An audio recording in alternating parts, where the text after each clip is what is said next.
Hello, dear listeners, dear watchers, everybody. You're tuning in the Innovate Spain Podcast.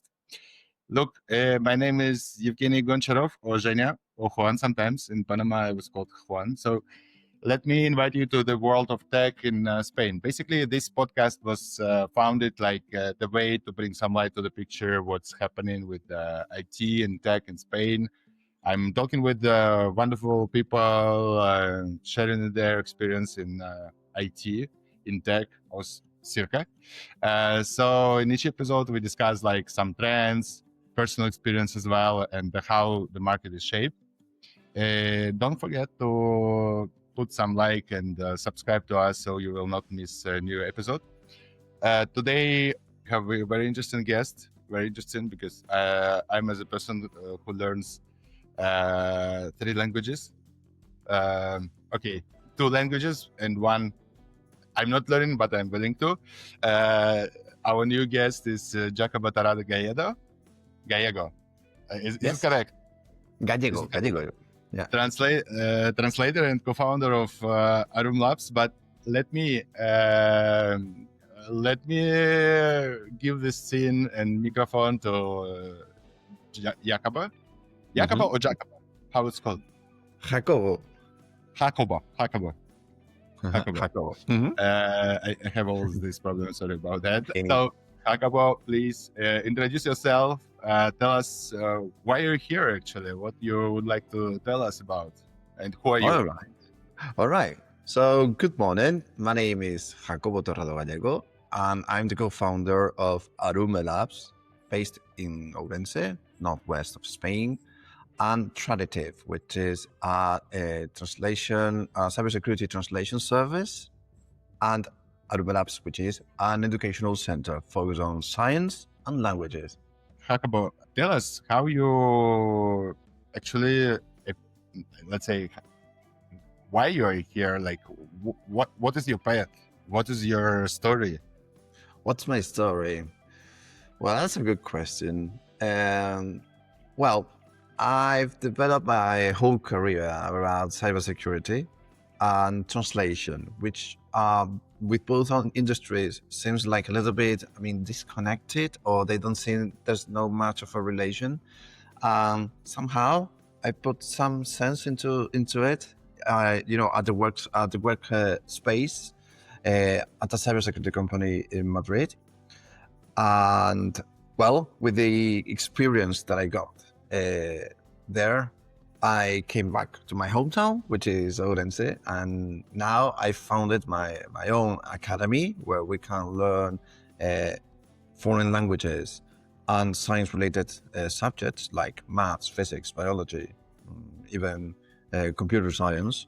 And also I put in all my expertise in cybersecurity translation into my own cybersecurity service. So pretty much I travel abroad too, and now all my experience I'm trying to gather it at the same place, which is my hometown. Nice. And like, it's interesting how translation is connected to cybersecurity, and we will cover that. Mm-hmm. But why have you returned to your home? Like, what was the reason? Like, it was just a call of your heart, or what? Maybe it's something that is very typical from people who live in Galicia, which is that whenever we are out of our region, we feel like homesick. Well, we can experience what the world can offer to us, but there's only one constant in our lives, which is that our hometown, our home, our native region, is something that we really miss when we are out, and we are always willing to go back, and we will be happy to share what we learned. Yeah. Not hot right now. How many degrees? How many degrees? Like right now in yes. I'm not sure, but maybe now it's like 20 degrees. Yeah, I mean, it's pretty 2025, warm. I think, in Madrid right now, or maybe 28. So yeah, yeah, I know that feeling. I know that feeling, and that's great. And Galicia actually is also. I think I saw a lot of series from Galicia and a lot of production there. I don't know why, but a lot of series, specifically true Mhm. crime. I like true crime. So we covered the topic where you are, what you do, but let us know and let me know, of course. This is my beneficial part. I can learn more from our guests. Why translation, you suppose, is connected to cybersecurity? Well, the thing is that at first you don't see much of a relation because you will tell, well, cybersecurity is like techie stuff and in computer science, and translation and interpreting is like so to speak, linguistic, or it's not related to computer at first. No, you would say that there's no relation between them, but actually, there's they are intimately connected between them because we saw a gap where we were working in Madrid that cybersecurity analysts are incredible at what they do, which is finding vulnerabilities, discovering security breaches, analyzing critical infrastructure. But when it comes to communicating or reporting to their clients their findings, they may seem a little bit lacking of purity when it comes to the language, for example. And that's where the translator's role comes into play, where we can put in a way that a committee, an executive board, or maybe other analysts from, well, at the client's premises can understand it. Sometimes what is enough for us as Spaniards to understand something in English is not enough for example, British customer, for example. So that's where, our role comes into play. And hence why translation and interpreting and cybersecurity technicians can be benefited from each other. Yeah, it's interesting. And right now, actually, I would say that it's not obvious topic about cybersecurity. Also, in my case, because I'm working with cybersecurity a lot, that you're doing some usual stuff like casual, I don't know, translation, or you put some data in, I don't know, ChatGPT or Google Translator even, or in your mailbox, allowing to translate it, and as well, it's your data is leaking there, and you're not paying. You're like, as a customer or as a user, you're not always paying attention to it, while this is also a cybersecurity breach. I mean, like, this is also potential vulnerability that could be very important for, I don't know, for company that works with legal stuff or with financial services or something like that. Absolutely. The arrival of the artificial intelligence has come to stay. That's a fact, and it will always keep on evolving and get more sophisticated. But it happens that many companies are embracing a little bit too much, this type of technology, and they are trusting a little bit blindly what these artificial intelligence can do for them. And they are obsessed with replacing a human task force with these artificial intelligence. In the process, they are exposing sensitive data, confidential information. And when it comes to cybersecurity, it's not that we are sharing just names or phone numbers. We are exposing what one can do, or what one should do to breach into IT infrastructures. So imagine companies or governmental infrastructures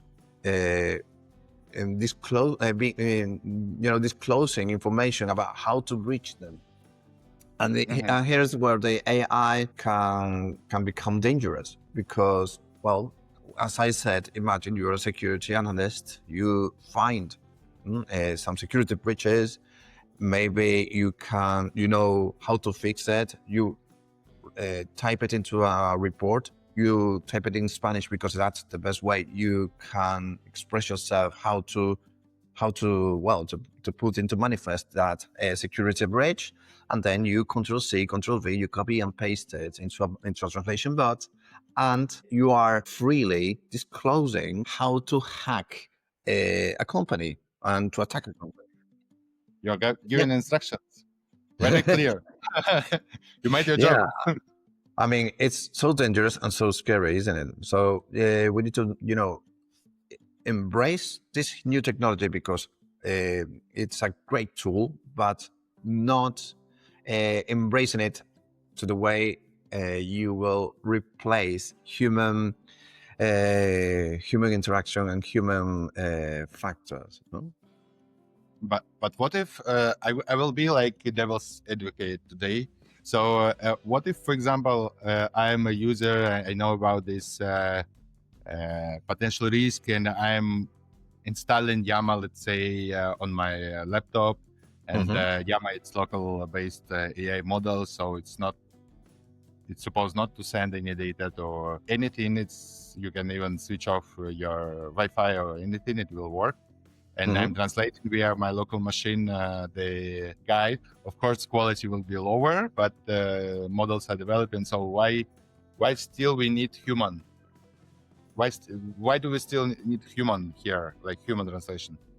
For translation, yes. Well, the thing is that they always say that the human factor was the weakest link in the security chain, because they always said that, well, even if you have the strongest infrastructure, like the most secure infrastructure with vast amounts of technology, humans like us may misclick an email that we get, and then we are screwed and something like this.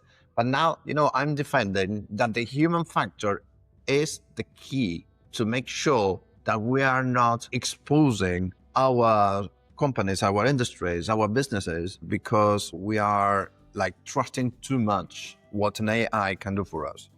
And there's no awareness. We need to raise a little bit of awareness when it comes to a sensible use of this technology, because, well, when we want to, for example, translate something, we need to make sure that we are not putting into those bots information that may endanger our work, our security, and our personal data. So I defend that the human factor, like human translators, are necessary. At first, it may look like it's not time efficient, maybe, because, well, I mean, obviously, comparing what a human translator can do with the instantaneity with of our translation AI, you will see that we are at a disadvantage.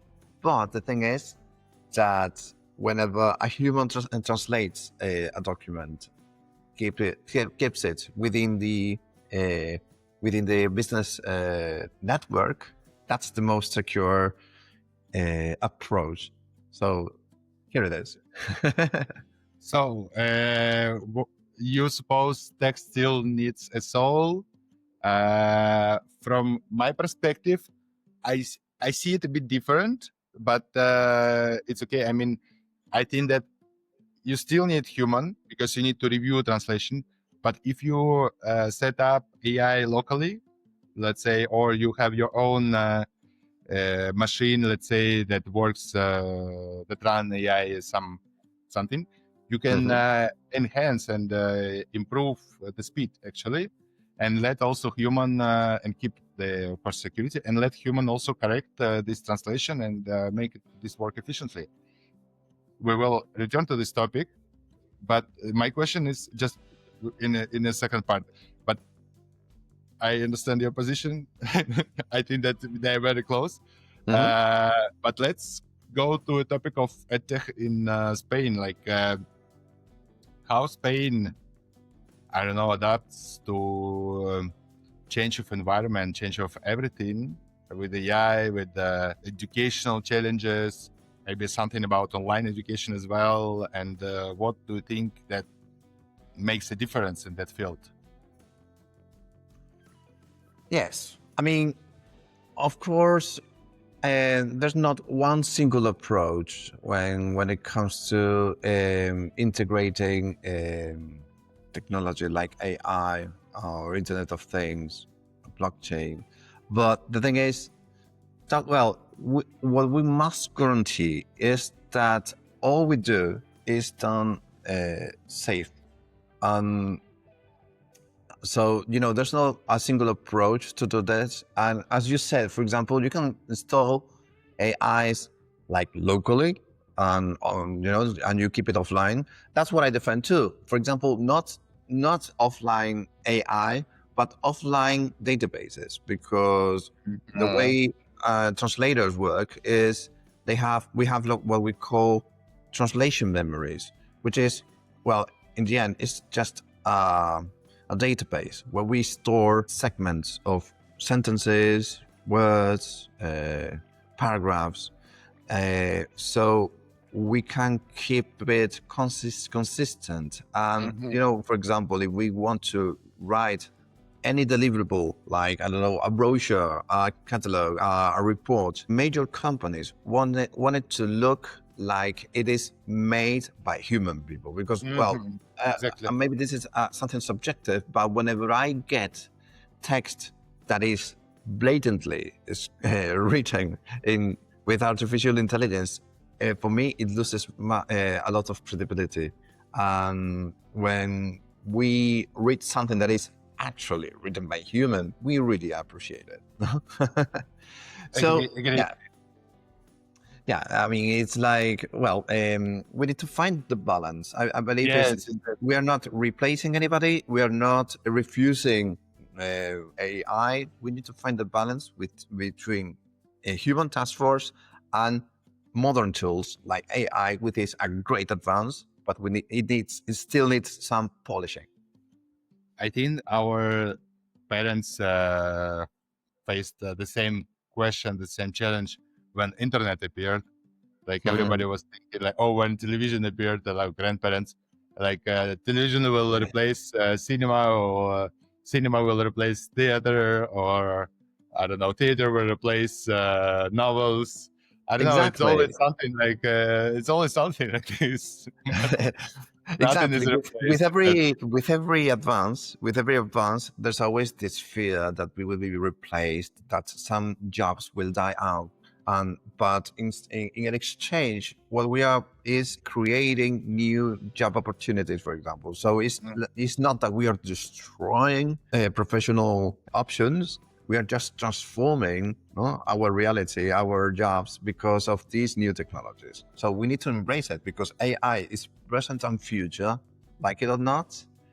But what we need to learn is how to integrate it seamlessly within our lives. Yeah, exactly. And I think that this topic actually, which I wanted to start, but that's great that you finished actually your point. Like, you pointed out like how it looks like, and I agree with that. It's interesting for me in that sense to look at Arume Labs, EdTech in Spain, and to see like how it could illustrate actually for me as a like extra hero.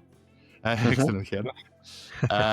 What's happening with education, because it's challenging thing. I mean, like, it's really, education is really challenged right now by AI as well. I heard that, I know that in Spanish school, because of we have one episode also with one of our guests about education as well. Please find out. I will paste the link as well here. But the thing is that you can put iPhone or something in and take actually with you in Spanish school. And right now also, I heard that there is a trend, like when there is like season of education or exams, consumption of AI grows. when there is summer, it's going down, and how it looks like in Spain, like how this global trend reflected in Spain. When it comes to AI in education, you mean? Like, Yes. yes. Education, AI, and Arume Labs, I think, is a good example, like how it could be integrated and how it works in Spain. Exactly. The thing is, for example, at our educational center here in Ourense, we see that the AI could help us out with, some repetitive tasks. For example, let's say some business processes can be automated with AI, and it would make perfect sense within our business operations. For example, when it comes to education, we also could make use of the AI to generate some content for our students too. Let's say, for example, when it comes to learning languages, we teach French, we teach German, we teach English. Unlike contrary to other subjects, languages are learned by speaking them or by doing activities. So, for example, whenever we want to expand our pool of exercises, for example, we may get some inspiration with an AI, like we specify the prompts in the prompts what we want the student to learn, and they help us out producing content, for example.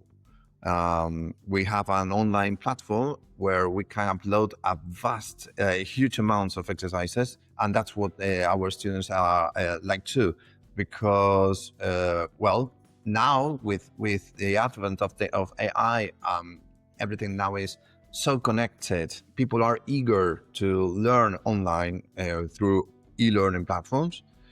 We can provide as many exercises as they need, and we can do it tailored, because we may get messages from our students asking for more exercises because they are so hungry with exercises that they finish all exercises that we have on our platform, so we can provide them more, and that, like this, they are satisfied with what they expect from us. That's one point, but how it is connected with the EdTech as itself, like exercises, but how, for example, you avoid situation where student pass exam with AI or something, like how you making sure that they really reach that.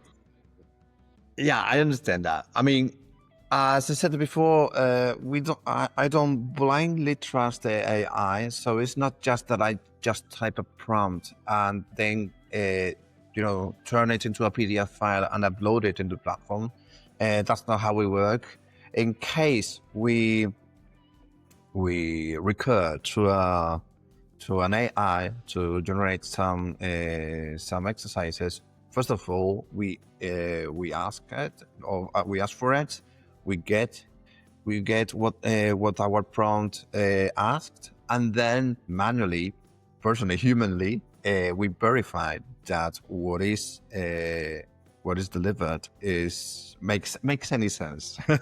So although we use the AI, a human factor is still there, because we want to make sure that the experience of our students are the best. So in order to make sure that they are getting what they deserve, we always check it out before. Like, we spend hours on hours just doing the exercise the I proposes, to see if it's viable and if it makes any sense. Sometimes it doesn't, so that's why we need to check everything we generate with AI, because otherwise it could be a disaster.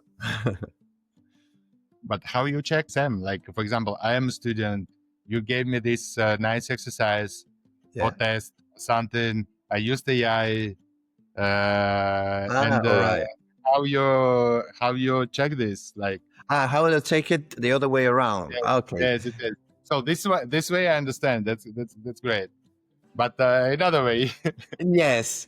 That's a great thing, Joe, because we certainly identified some work made with AI by students. Like we asked them, for example, imagine that they are learning English, and well, as you know, there are like four main skills that they have to master, like this: speaking, writing, reading, listening.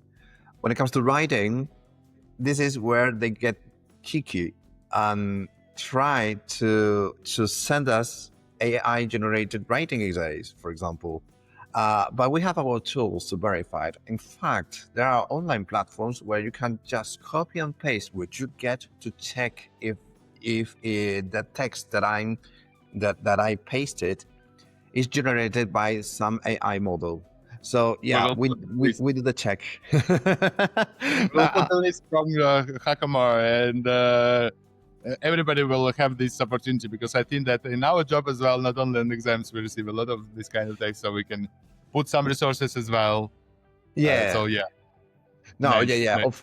Of course. I mean, we, especially our teenager students, they are the cheekiest, so to speak, and they always try to make the minimum effort, So yeah, with we our do always.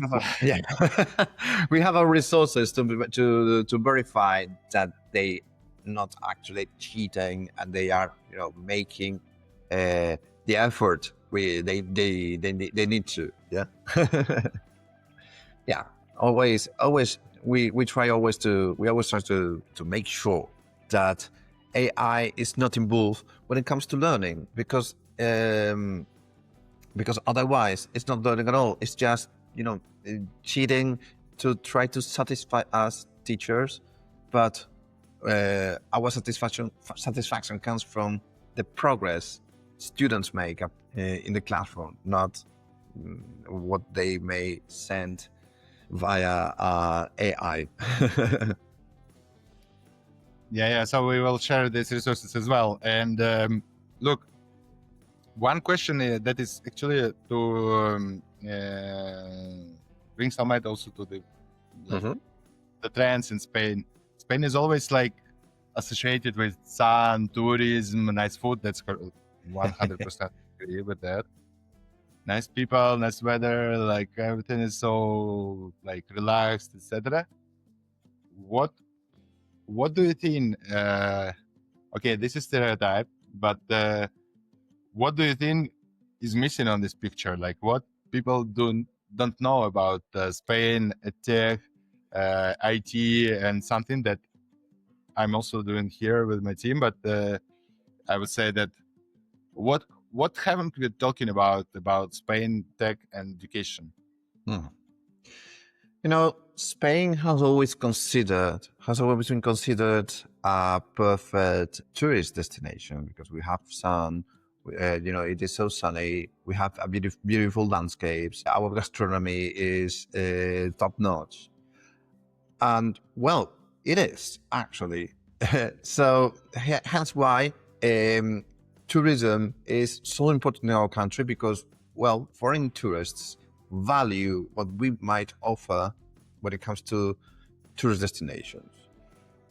But like a little bit secretly, we are growing in when it comes to innovative industries such as cybersecurity. We happen to be quite good at that. It's like Spanish analysts are well trained. We are so curious about that, about cybersecurity. For example, according to my experience, when I worked in Madrid at this cybersecurity company, I saw that the best security analysts were people who were so curious about computer science that in their free time they don't want to spend it like hanging out or taking walks. They just want to get into their computers and try to find out stuff on their own. So the curiosity of cybersecurity analysts in Spain are making that the cybersecurity industry in Spain grows up so much. And this is a hidden gem that we have here in Spain. Like, we have huge professionals, but I believe that we are increasingly being more popular. Companies in other countries are increasingly hiring Spanish analysts to help them out and for reinforcing their infrastructure, security, and all that stuff. Because, yeah, as I said, I believe, and it seems like it is an evidence, we are doing pretty well. That's good. I also can confirm that it's not obvious thing that you can say about, but this thing with tourism helps a lot with nomads migration as well. So I think that right now we have some kind of fight for talents, and Spain has competitive advantage in that case. I mean, it's really, for me, it's also the process as itself was very, very, very fast. I spent like 3 months for getting a visa and all kind of stuff. So it's also stereotype that a lot of things are slow in Spain, and I'm also fighting with that. We are going to finish, I think, this episode. But before we do that, tell us something about book, film, or series that you can recommend to our listeners. Just something that you liked recently. It shall not be about translation, cybersecurity, something, but just what did you like your personal experience? Oh, that's interesting. I mean, obviously, there are many films that I can recommend. But when it comes to translation, one film that I can recommend is Enigma, for example. Enigma is a film that you can watch that it's about, well, the famous Enigma machine, which was used to decipher Nazi German messages to win the war. And the whole process of discovering how to manage to decipher, to decrypt those encrypted messages is fascinating. And actually, it's what we do as translators. Like, we have something written at with a specific code, say English, German, French, and then it goes through our mind, which is our Enigma machine, and then the outcome is the same message, but written in the desired code. That's what happens if you can watch that film, and that's what happened. Like, they managed to find out how this message could be decoded and transformed into English, for example.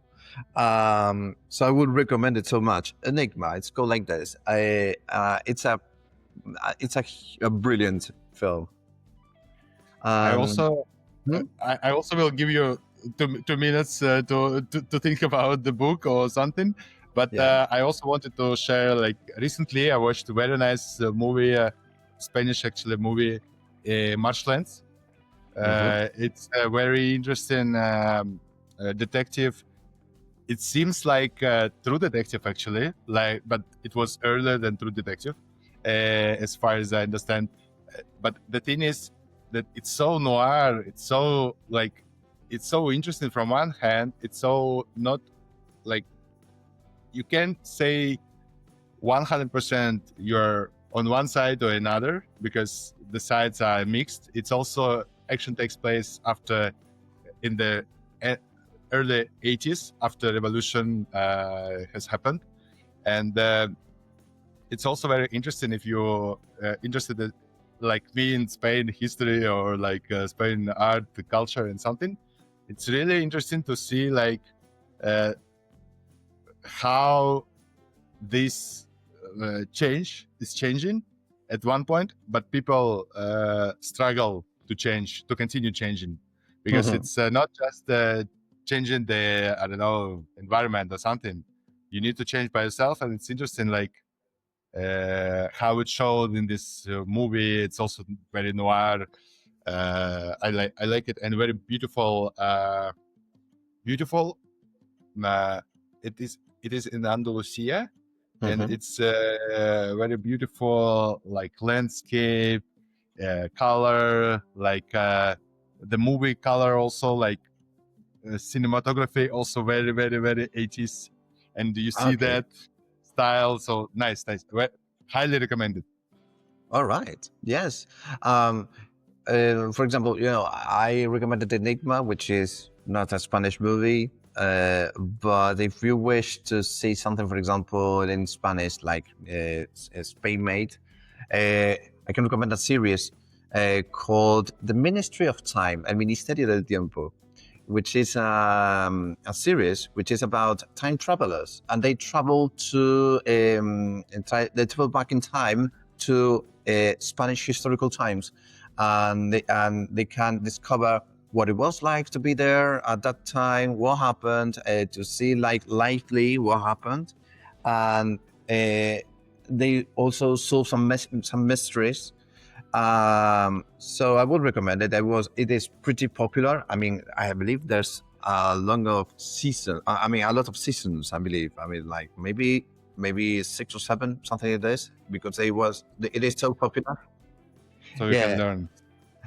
And so I will strongly recommend it because it has massive success, and the premise is pretty intriguing. Yes, being able to travel back in time to key moments in Spanish history. So in order to learn more about our past, it's a nice opportunity and amusing one. Watch list. All right. Yes, you won't be deceived. Like you won't regret it. Yeah, it's very interesting for me. All right. I hope for all as well. So, you want to recommend book, or we may say like? Well, we can call it a day. I think I absorb films and series like okay. yeah, like hell. Yeah, I can recommend more films, more series. So let's call it a day. Exactly. Thank you, Jacobo. Thank you so much, and thank you for your patience as well, and thank you for finding time for us. It was really interesting to talk with you. When I came to Galicia, for sure I will give you a shout, because we need to try beer. Yeah, whenever you're ready, Galician whenever you feel like. Is amazing.